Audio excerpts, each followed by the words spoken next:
£87 million worth of substances and 2 dead bodies were discovered in a submarine. The Colombian Navy recently intercepted a submarine and found 2 deceased men, 2 men on the verge of death, and over 2,000 kilos of substances on board.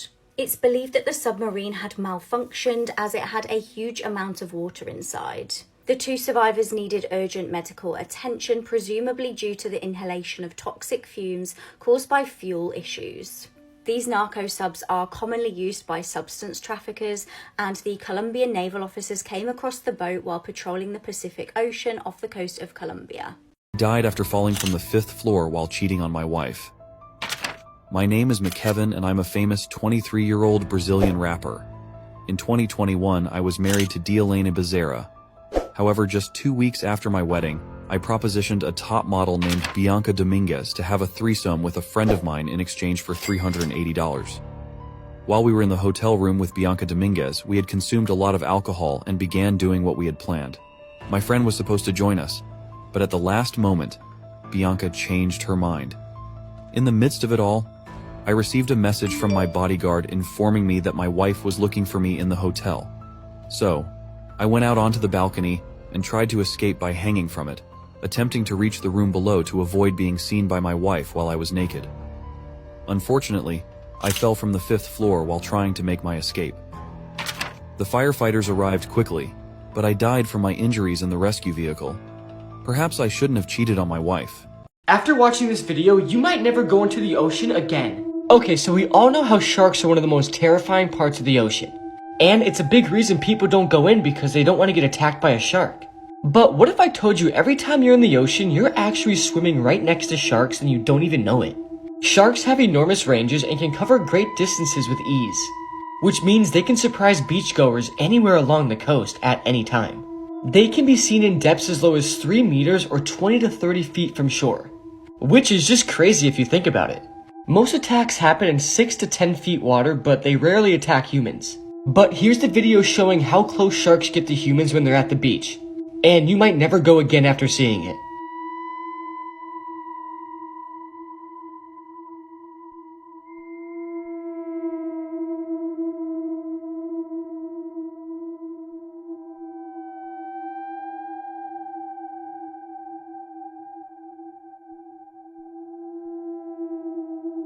This is the scariest story about I'm Sorry Mommy. One night, a woman was in the kitchen reading a newspaper when she suddenly looked up and saw her 6-year-old son staring at her.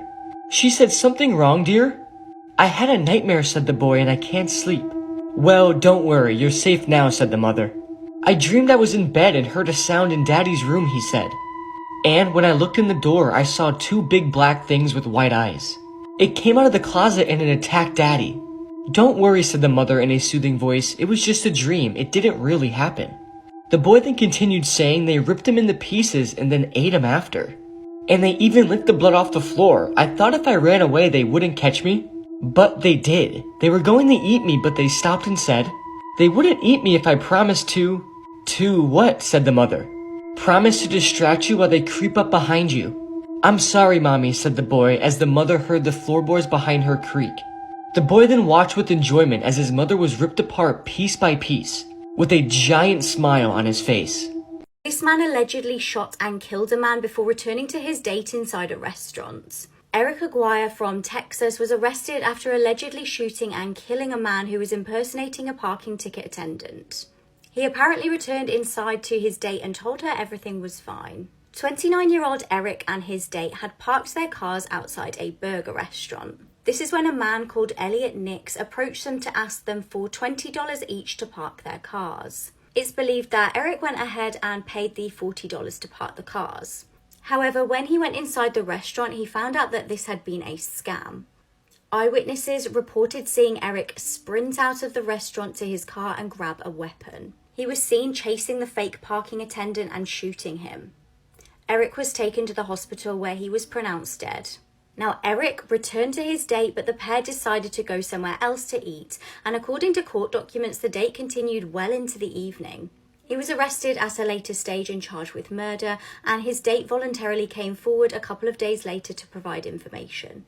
I transmitted HIV and hepatitis B to all my patients by neglecting the cleaning of my equipment. I am Scott Harrington, an experienced and renowned dentist. I earned my Doctor of Dental Medicine degree and opened my own dental practice, where I treated thousands of patients over the years. However, in 2013, my career was marked by a major scandal. My dental office was inspected by health authorities after a patient was diagnosed with a hepatitis C infection. Investigators discovered several violations of hygiene and infection control standards in my practice. I was accused of endangering the health of my patients by using non-sterilized instruments, performing procedures that did not adhere to safety standards, and having staff not trained in proper hygiene practices. As a result, thousands of patients were urged to get tested for hepatitis B, hepatitis C, and HIV. Following this investigation, my dental license was temporarily suspended, and I faced legal action for medical negligence. I was deeply disturbed and shocked by these accusations, as I never had the intention of harming my patients. After a long legal battle, I eventually succeeded in regaining my dental license and reopening my practice in 2018.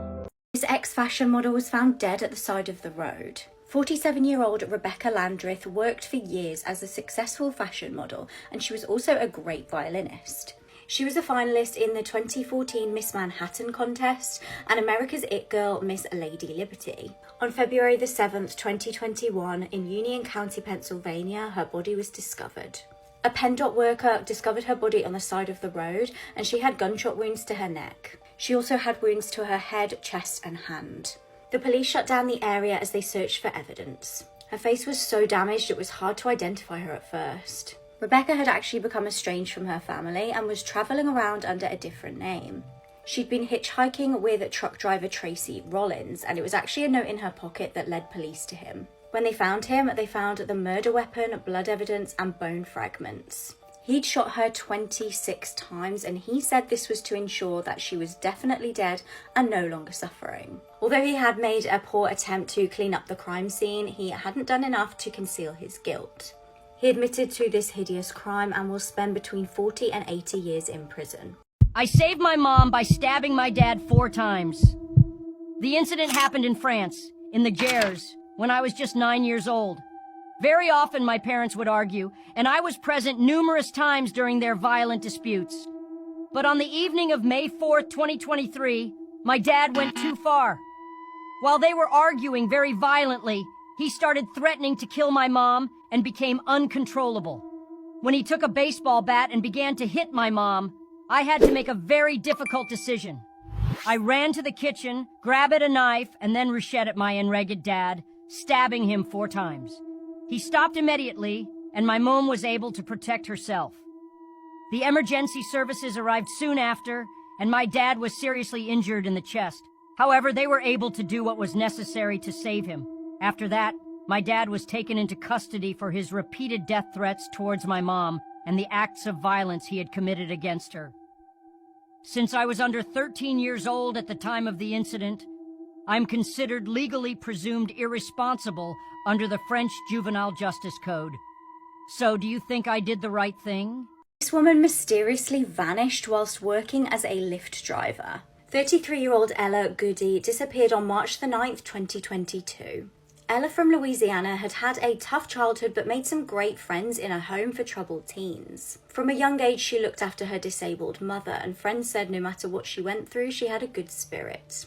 Early in 2022, Ella was actually looking for work, so her friend suggested she should start working for Lyft. She took on the job and started earning money and was enjoying it. However, she decided she could make more money working without the help of the app, so she started doing Lyfts unofficially. This essentially meant that she earned more money because the company didn't take a percentage of the profits. Her friend Felicia spoke to Ella just one day before she vanished. She then rang her the next day and didn't get a reply. Concerned, Felicia rang one of Ella's teenage children, and they hadn't seen their mum either. She told them that she was just going to do a trip to Texas and then she would be back. However, Ella was never seen again. Ella's black Audi was found 13 hours away in St. Joseph, Missouri.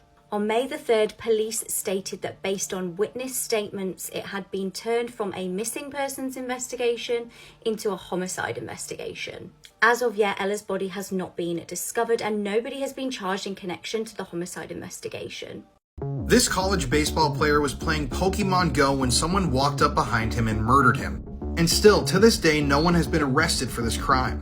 So this is Calvin Riley. He was 20 years old when he was killed, and he was a rising star in the college baseball world. So at about 10 p.m. on August 6, 2016, Calvin was out in a place called Ghirardelli Square in San Francisco. On that evening, he was just out and about with a friend playing Pokemon Go on his phone. And if you don't know what Pokemon Go is, it's basically an app or a game that leads you around town and encourages you to explore your environments to find Pokemon. So on that day, Calvin's friend heard a gunshot, and he turned and watched Calvin fall to the ground while somebody ran away.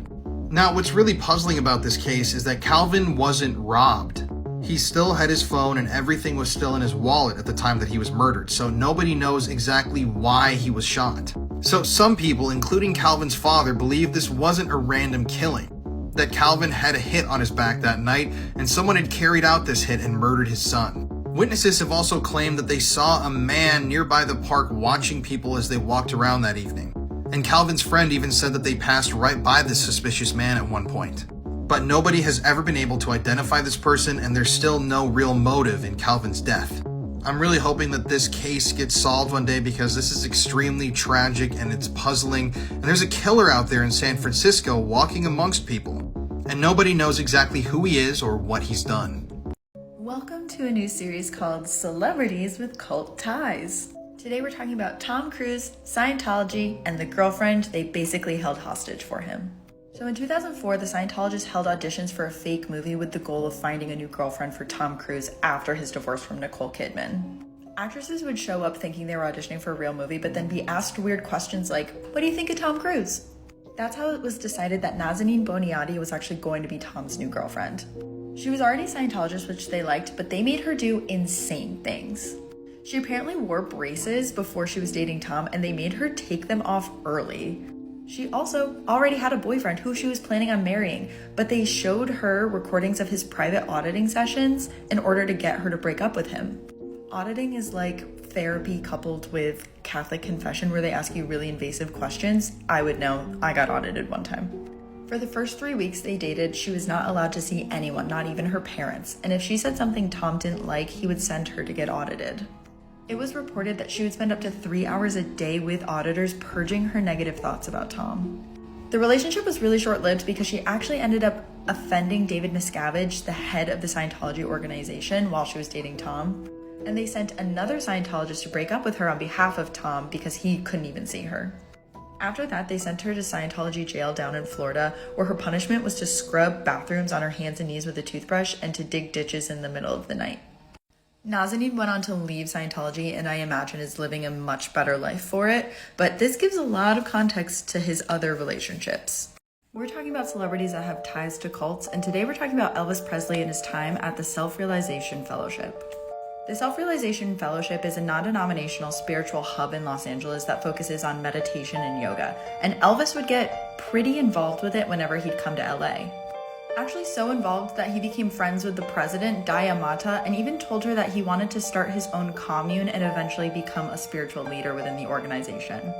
But let's take a look at what the organization was actually teaching. The fellowship was started by Paramahansa Yogananda, who's actually credited with bringing yoga to the West in the early 1900s. And he unfortunately had some cult leader-esque qualities about him. Yogananda believed he was a god. He thought he had the same consciousness as Krishna and Jesus Christ, which that's basically chapter 1 in the Cult Leader Handbook, and if anyone tells you they're a god, run. Yogananda also told his followers that his yoga was scientifically proven to stop your body's decay and progress your natural evolution, which later on in Elvis's life, as his mental and physical health started declining, I can understand the appeal. Started circulating about Yogananda's inappropriate conduct with young girls, and it was pretty well known that very young Mormon girls were leaving their religion to come study at the fellowship, which is actually also the story with Daya Mata, as she was only 14 years old when she joined. It was also said that the initiation for these young girls was very inappropriate, involving hot tubs, scantily clad minors, and lots of inappropriate touching. Yogananda died over 10 years before Elvis even joined the organization, so it's unclear how much of this he actually knew when he was becoming a part of it. And later in his life, Elvis's spirituality was all over the place. His bodyguard even came out and said that Elvis at one point thought he had superpowers. Ultimately, he never became a leader within the Self-Realization Fellowship, but he stayed in contact with Diamata until he passed away.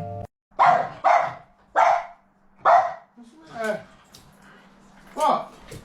Look in there, mate. Look in there. What? Look in there. This is Rolf Harris, one of the most disgusting celebrity pedophiles in Australian history. This story is really disturbing, so a trigger warning, viewer discretion is advised. So Rolf was a very, very famous figure in Australia. He often used instruments like the didgeridoo in his music, and he released a number of hit singles. That's how his career in media started. Soon enough, though, he elevated from music to TV, and he started hosting television programs. These programs included shows like Rolf's Cartoon Club, a show that was widely watched by children. Keep in mind, all these programs he was involved with were broadcast on BBC. And this guy was like mega famous. He was the first artist to play a concert in the new concert hall of the Sydney Opera House. And at some point in his career, he started painting. And in 2005, he actually painted an official portrait of Queen Elizabeth. I don't know how these guys with royal connections always end up being pedophiles, but they do. So ironically and disturbingly, at one point, Rolf hosted a television program for children called Kids Can Say No, which warned children between the ages of 5 to 8 about child SA and how to escape an attacker. Little did the producers know that at that same time they were filming that program, he was committing atrocious acts against kids. So it looked like Rolf was going to die a hero, up until Jimmy Savile was busted. Now, if you'll remember, I did a TikTok about Jimmy Savile. That guy was incredibly deplorable and disgusting. But as part of the same operation that snagged Savile, Rolf Harris was also captured. So in 2014, Rolf Harris was charged with 9 counts of assaulting children between the ages of 14 and 16. And he was also charged with 4 counts of possessing or viewing CP images. Apparently, when detectives had searched his electronic devices, they found 33 indecent images of minors. And this was just the end for Rolf. Charges just kept being brought up, charges against children, teenagers, adults. And it seemed like throughout his entire life, Rolf had been steadily assaulting young women, even assaulting children without any sort of recourse. He was eventually convicted and shockingly only served 3 years in prison. And just this year in May, he died. I personally find it disgusting that so many times when I cover stories like this, these famous predators, even older people, get really light sentences, especially in other countries. And if all this really did happen, he should have been in prison until he died, but that's just my opinion. This man got his face eaten off by another man, and whatever you do, don't look up the video or picture. On May 26, 2012, Rudy Eugene, who was on the left, attacked and maimed Ronald Papo, who was on the right, who was a homeless man in Miami, Florida. During the 18-minute-long filmed encounter, Eugene accused Papo of stealing his Bible, beat him unconscious, removed Papo's pants, and bit most of Papo's face off, including his eyes, leaving him blind in both eyes. Eugene then became known as the Miami Zombie, and he was fatally shot by police that day. On the morning of May 26, 2012, 31-year-old Rudy Eugene drove to Miami Beach, who was completely naked at this time, encountered 65-year-old Ronald Papo at approximately 1:55 p.m. Ronald Papo had been lying underneath the elevator Metro Mover when Eugene began to pummel him. He then stripped him of his pants and bit him in the face. A guy riding his bike rode by all of this happening and called 911 to alert the authorities. A few minutes later, the authorities arrived, and after double-checking the spectacle that was in front of them, they warned Eugene to stop attacking Papo. Eugene ignored the officers' warnings and instead growled at them like a dog, and then resumed biting off Papo's face. The attack ended at 2:13 p.m. when Officer Ramirez shot Eugene once, which proved ineffective, and then he shot him another 4 times. This whole ordeal was captured on security cameras, and you can literally watch the entire 18-minute attack. After all of this happened, Ronald Papo was admitted to the hospital in critical condition, with 75 to 80% of his face above the beard completely missing. He underwent facial reconstruction surgeries that took months to complete, but he remained permanently disfigured and blind. Ronald Papo lost his eyebrows, his nose, parts of his forehead and cheek, and his left eye, and was left totally blind due to the damage to his remaining right eye. He underwent numerous surgeries to repair the damage to his face, and after rehabilitation, He put on 50 pounds and relearned how to dress, feed himself, shower, and shave. I feel so bad for Ronald Popo, and I can't believe this even happened. This whole case seems out of a video game, and I can't believe it's real. Whatever you do, don't look up the aftermath photos or the video of this happening because it's absolutely disturbing and I bet you don't want to see it. But yeah, that's the case of the Miami zombie. This case is literally the stuff of nightmares. This is Daniel LaPlante, and at just 16 years old, he terrorized 2 young girls while actually living in the walls of their home. Daniel was born in 1970 and had an extremely difficult upbringing. He was abused both sexually and psychologically by a lot of adults in his life, including his father, stepfather, and even his psychiatrist. His classmates described him as creepy and weird, and he was diagnosed with hyperactivity disorder, something that there was little support for in the 70s. At 16 years old, Daniel entered the home of the Bowen family in Townsend, Massachusetts. He'd become quite friendly with one of the daughters after phoning the house and striking up conversations with her over the phone before finally meeting face to face. She'd actually become really uneasy with Daniel as he had found out that her mother had died of cancer, and he was asking really inappropriate questions like had she suffered near the end and how it had made her feel. She cut contact, thinking that that was the last that she'd see of Daniel, but he managed to enter the home, cut a hole behind the dresser, and live in the walls of their house. While the girl's father was at work, they decided to use a Ouija board to try and contact their mother. Daniel, seeing this, decided to play tricks on them and began tapping from inside the walls. The girls told their father, who just thought they were playing silly games, and the next time he went out to work, the tapping started again.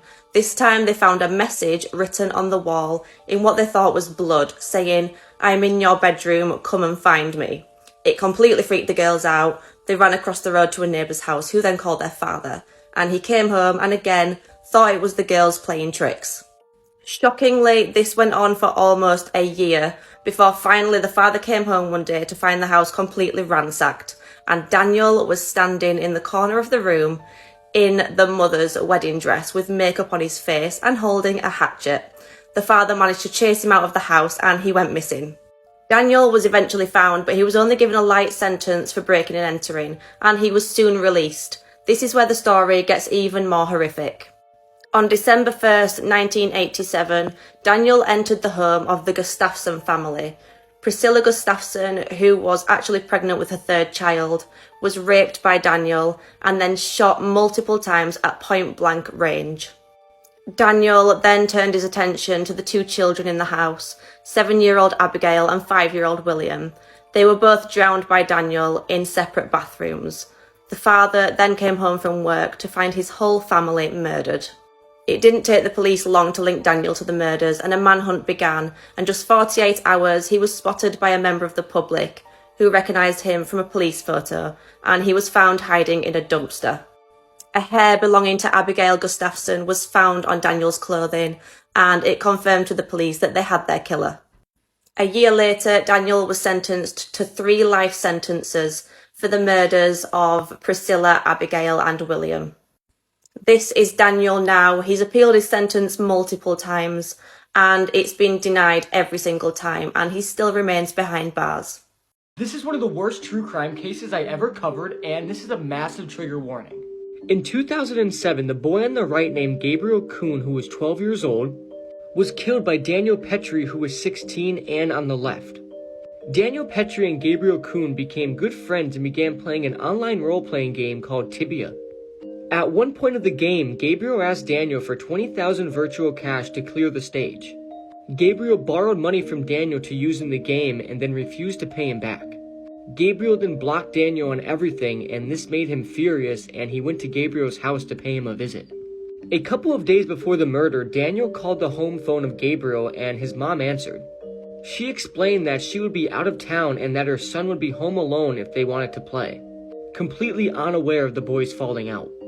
And on August 23rd, 2007, Daniel went to Gabriel's house and knocked on the door. Nobody answered, and Daniel kept knocking, but eventually Gabriel started speaking to Daniel through the door. Daniel told Gabriel to unlock the door and let him in, and if he apologized to him, everything would be fine. Believing this, Gabriel unlocked the door and let Daniel in. And after entering the house, Daniel locked the door behind him. Daniel then brutally assaulted Gabriel. Gabriel tried his best to defend himself, but he failed to do so. Daniel was older, bigger, and stronger. Gabriel was dripping in blood after being brutally beaten by Daniel. Daniel then laughed at the terrified Gabriel and took him to the bedroom, where he then sexually assaulted him. Gabriel cried, but this made Daniel even more cruel. After all of this, Gabriel threatened Daniel, saying he will tell his mother everything that happened, but this only made Daniel more mad. And in a fit of rage, Daniel took a cord from a gaming console and wrapped it around Gabriel's neck and strangled him with it until he went limp. Daniel assumed Gabriel was dead, and believing this, Daniel tried to move and hide the body in the crawlspace leading to the bedrooms. However, the body was too heavy, and after realizing this, Daniel searched the house for sharp tools, and eventually he found a kitchen knife and a hacksaw. Daniel then returned to Gabriel's body, and in order to make it lighter, he took the knife and hacksaw and began cutting at the top of Daniel's leg to remove it, and as Daniel cut into Gabriel's leg, he woke up. Gabriel wasn't dead. He let out a blood-curdling scream, but Daniel restrained him, making sure to twist and turn the blade to make it even more painful. Eventually, Daniel dismembered his right leg and moved to his left. And after severing both of his legs, Gabriel passed away. His autopsy suggested he was still alive throughout the whole ordeal, and he eventually died from shock and blood loss. After Daniel finished the dismemberment, he tried to hide the body again, and he wrapped a cable and wire around Gabriel's body. But the body was still too heavy, and Daniel then fled the house. Gabriel's body was discovered by his brother, and the body was left by the hallway door and the legs and the hacksaw too. Daniel Petrie was admitted to a juvenile center in September 2007 to only 3 years. This is due to Brazil's laws of sentencing minors. And to make you realize how evil Daniel was, when the judge asked him if he had any last words of remorse, Daniel said this: "Gabriel was a coward and a thief. He burns in hell right now where I sent him. And when I die, I will find him in hell and finish my revenge." It's also worth saying that the photos of the crime and Gabriel's body have surfaced on the internet, and nobody knows how they got there. I highly recommend not to look at them due to the graphic nature of them, and they will definitely be the worst crime scene photos you will ever see. It's honestly insane how Daniel is walking free today. May Gabriel rest in peace.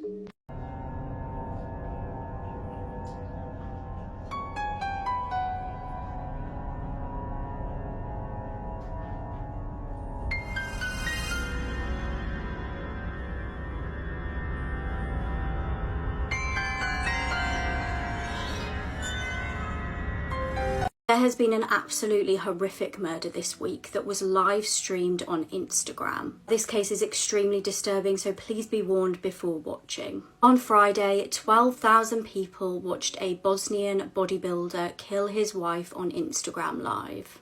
35-year-old Nermin had been abusing his wife during their marriage, and the pair had a young child. On Friday morning, he took to Instagram Live to tell his followers that they could witness a live killing. Absolutely horrifically, he turns the camera to his ex, whose face is completely covered in blood and disfigured. He calls her a derogatory name and blames her for her own death because she reported him to police. Disturbingly, you can hear the child crying in the background.